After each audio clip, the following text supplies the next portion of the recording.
सभी बच्चों good morning. अपने 11वां चैप्टर पढ़ रहे थे, किरण प्रकाशी की चैप्टर था। उसके मैंने 45 वीडियो अपलोड की है किरण प्रकाशी की के, तो वो चैप्टर अपना ख़त्म हो चुका है।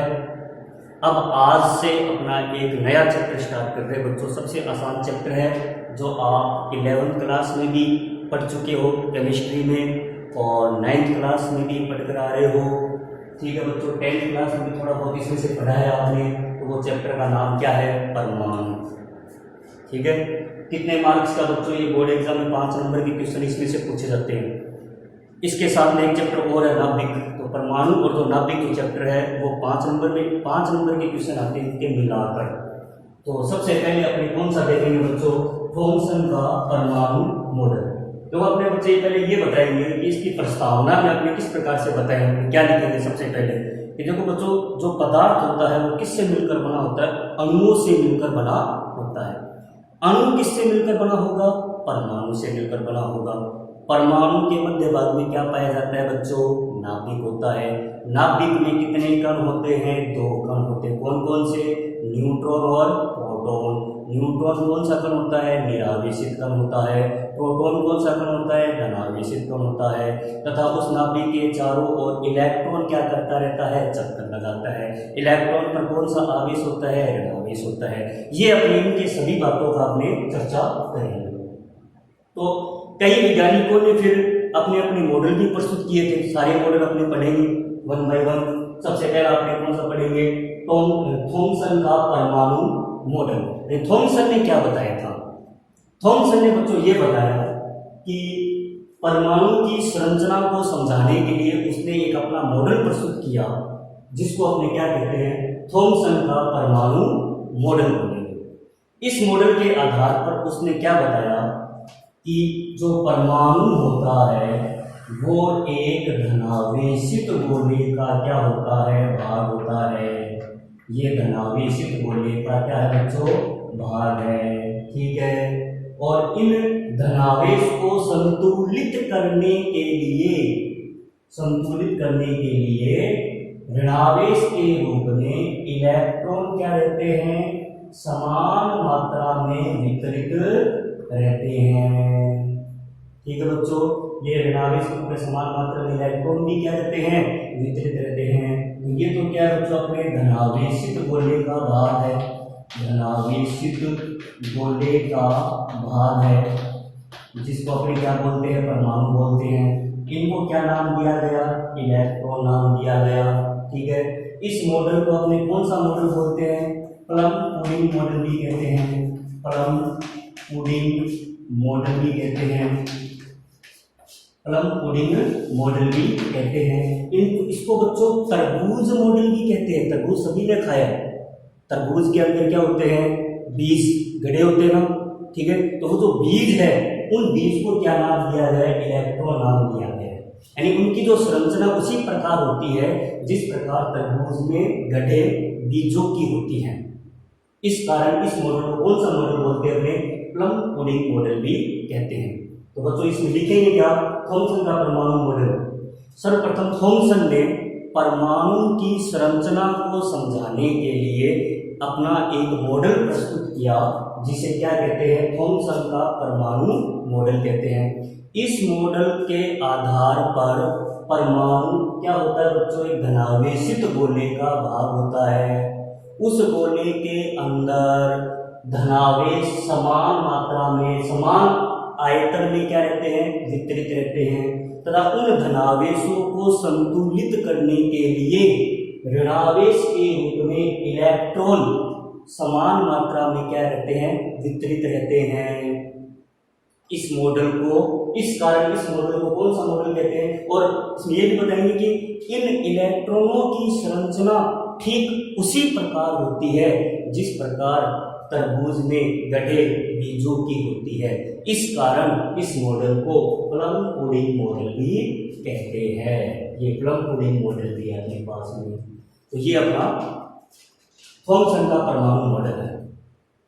अब इसके बाद में अपने देखते हैं कि थॉमसन का जो परमाणु मॉडल था इसके आधार पर किसकी सफलतापूर्वक व्याख्या की गई, क्या कमी रह गई, तो कमी रह गई तो इसके बाद में कौन सा मॉडल आया, फिर उसके बाद में कौन सा मॉडल आया, तो ये 1 बाय 1 अपने पढ़ते जाएंगे।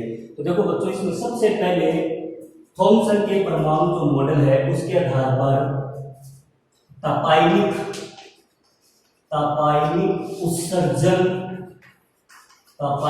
उत्सर्जन की व्याख्या की गई।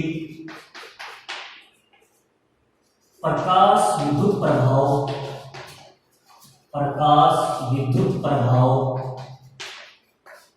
की भी व्याख्या की गई।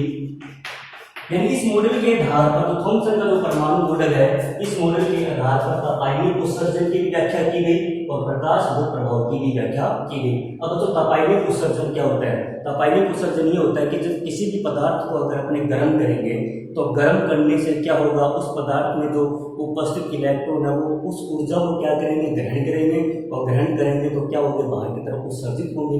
ठीक इसी प्रकार से प्रकाश प्रभाव भी क्या होता है कि जब किसी धात्विक पृष्ठ पर कोई निश्चित आवर्ती या उससे अधिक आवर्ती का क्या डालेंगे, प्रकाश डालेंगे, तो प्रकाश डालने से क्या होगा, उस धात्विक पृष्ठ से इलेक्ट्रॉन क्या होंगे, उत्सर्जित होंगे।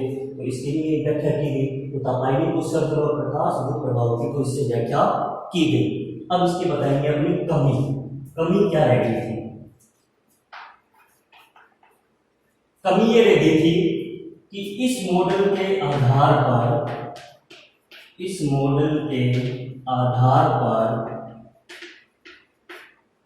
हाइड्रोजन परमाणु के रेखीय स्पेक्ट्रम की व्याख्या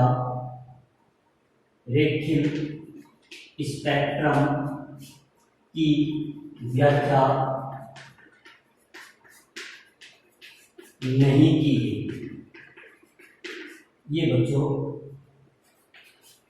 1 नंबर की कमी पूछी जा सकती है कि थॉमसन मॉडल की क्या कमी रहती थी। तो थॉमसन मॉडल की कमी क्या बताएंगे कि इस मॉडल के आधार पर हाइड्रोजन परमाणु के रेखीय स्पेक्ट्रम की व्याख्या नहीं की गई। अब रेखीय स्पेक्ट्रम की व्याख्या क्यों नहीं की गई, यह भी पूछा जा सकता है कि थॉमसन के परमाणु मॉडल के आधार पर हाइड्रोजन परमाणु के रेखीय स्पेक्ट्रम की व्याख्या क्यों नहीं की जा सकी, तो इसका भी कारण आपने बताएंगे। देखो तो इसका कारण ये है कि जब किसी परमाणु को किसी बाहरी स्रोत, बाहर का कोई स्रोत है, उससे क्या करेंगे, बाहरी स्रोत से ऊर्जा देने से क्या होगा, परमाणु में उपस्थित इलेक्ट्रॉन उस ऊर्जा को क्या करेंगे, ग्रहण करेंगे।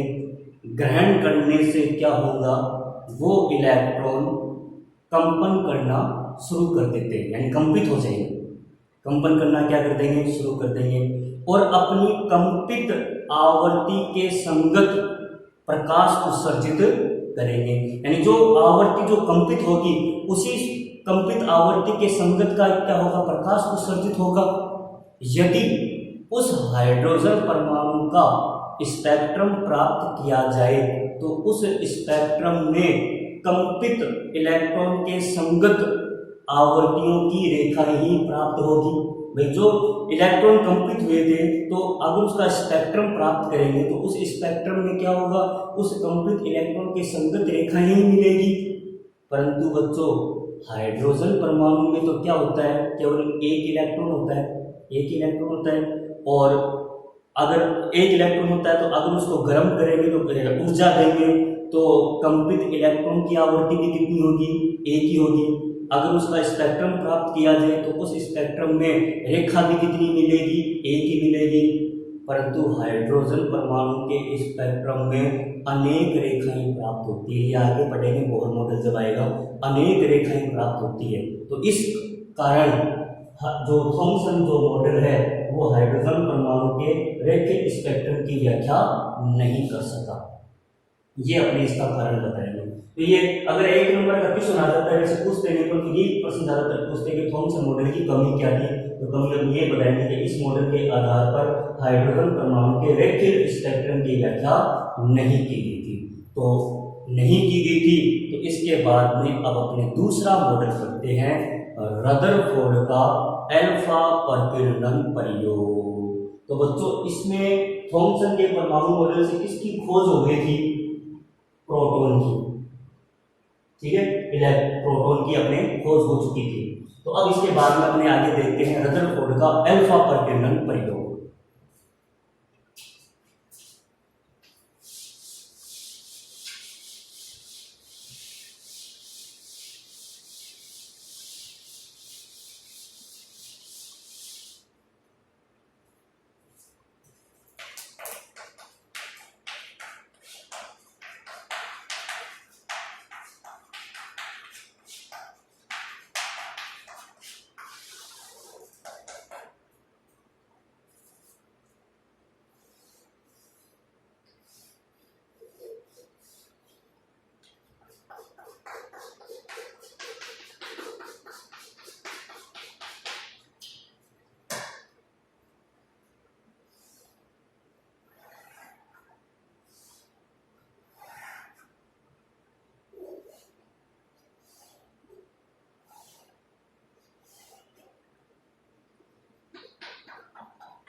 ये बच्चों ये जो डायग्राम बनाया वो रदरफोर्ड का अल्फा परिकीर्णन प्रयोग है, यानी वहां पर हाइड्रोजन परमाणु के इलेक्ट्रिक स्पेक्ट्रम की व्याख्या नहीं हो सकी थी। तो उसके बाद में रदरफोर्ड का अल्फा परिकीर्णन प्रयोग अपने समझेंगे। तो बच्चों इसमें क्या है कि ये शीशे का बॉक्स होता है,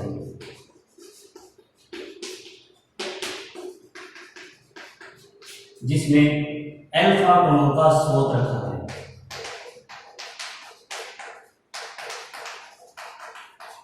ये शीशे का डायफ्राम लगा होता है।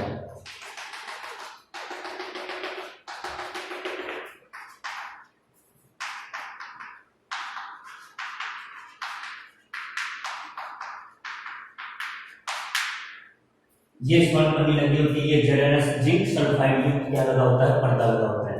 देखो सबसे पहले क्या बताएंगे, सर्वप्रथम रदरफोर्ड व इसके दो सहयोगी गीगर व मार्शल, क्या नाम था? गीगर व मार्शल। रदरफोर्ड में इसके दो सहयोगी थे। दो सहयोगी कौन से थे? दो शिष्य मान लो इसके, गीगर व मार्शल थे। शिष्य तो नहीं बंधु, उसके दो सहयोगी थे, गीगर व मार्शल। इन दोनों ने, तीनों ने मिलकर क्या किया कि परमाणु की संरचना को समझाने के लिए अपना एक प्रयोग प्रस्तुत किया, जिसको अपन क्या कहते हैं? रदरफोर्ड का अल्फा परिकीर्णन प्रयोग कहते हैं। इस प्रयोग के आधार पर सर्वप्रथम इसमें क्या किया गया कि इसमें एक शीशे का बॉक्स होता है, जिसके अंदर अल्फा कणों का स्रोत होते, अल्फा कणों का स्रोत है, और अल्फा कणों का स्रोत है, तो इससे अल्फा कण उत्सर्जित होकर शीशे के डायफ्राम में से, जो शीशे का जो डायफ्राम लगा होता है, इसमें से गुजरकर स्वर्ण पन्नी से टकराते हैं। यहाँ पर स्वर्ण पन्नी है ये, तो स्वर्ण पन्नी से टकराएंगे, तो टकराने से क्या होगा कि अधिकांश अल्फा कण तो क्या हो गए? सीधे निकल गए। अधिकांश अल्फा कण तो क्या हो गए? सीधे निकल गए। कुछ अल्फा कण क्या हो गए? अल्प कोणों पर परिकीर्णित हो गए, ये परिकीर्णित हो गए।